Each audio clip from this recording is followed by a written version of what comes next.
Hello viewers, আসসালামু আলাইকুম। কেমন আছেন আপনারা? আশা করি ভালোই আছেন। আজকে আমি আমাগো মানিকগঞ্জ জেলার আঞ্চলিক ভাষায় কথা কমু, আপনারা ভুল ত্রুটি হইলে ক্ষমার দৃষ্টিতে দেখেন।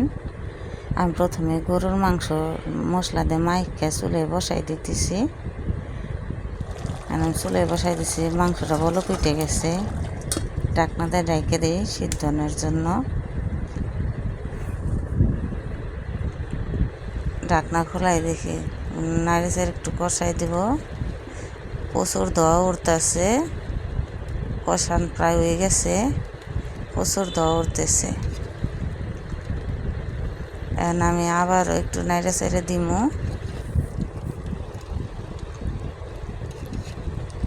যাতে তলিতে লাইগে না যায়, এর লেগে বারে বার নাইড়ে চাইড়ে দিতেছি। এখন আমি পানি দিয়ে দিলাম সিদ্ধ হওয়ার লেগে। এবার ঢাকনাটা ঢাইকে দিম, যে পর্যন্ত সিদ্ধ না হইবে ওই পর্যন্ত জাল করে নিতেছি। এবার ঢাকনা খুলে দেখি আমার মাংস সিদ্ধ হয়ে গেছে নাকি। আর মাংসটা পরে হয়ে গেছে, আমি নামাই নিমু। দেখেন তো বন্ধুরা, তরকারির কালারটা কি সুন্দর হয়েছে, অবশ্যই কমেন্ট করে জানাইন।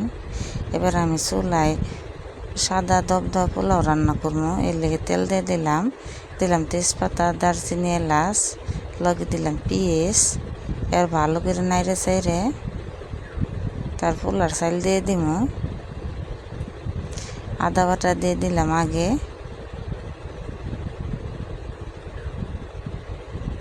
এখন পোলার চাল দিয়ে দিমু, চাল দিয়ে ভালোভাবে নাইড়ে চাইড়ে কষাই নিমু চাল রে।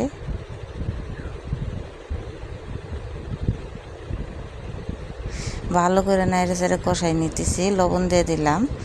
আমার নাড়াচাড়া দিয়ে কষানো হয়ে গেছে, এখন আমি পানি দিয়ে দিলাম পরিমাণ মতো।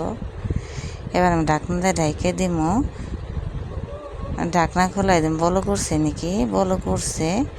এবার আমি নাইড়ে চাইড়ে দমে বসাই দিমু পোলারে।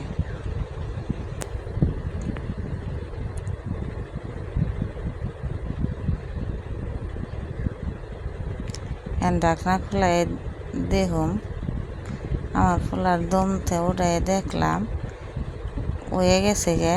এর নিকে নাইড়ে চাইড়ে দিতেছি। পোলাটা একবার জ্বর হয়েছে। আপনারা চাইলে এইভাবে সাদা দবদবা পোলাও রাঁধতে পারেন, আমি যে প্রসেসিংয়ে রাঁধলাম। এবার আমি পরিবেশন করুম সাদা দবদবা পোলার সাথে গরুর মাংস। কার কার ভাল লাগে বন্ধুরা অবশ্যই কমেন্ট করে জানাইন। আর আমার কথাগুলো আপনাকে ভাল লাগলে অবশ্যই আমার চ্যানেলকে সাপোর্ট করেন। ধন্যবাদ সবাইকে। আসসালামু আলাইকুম।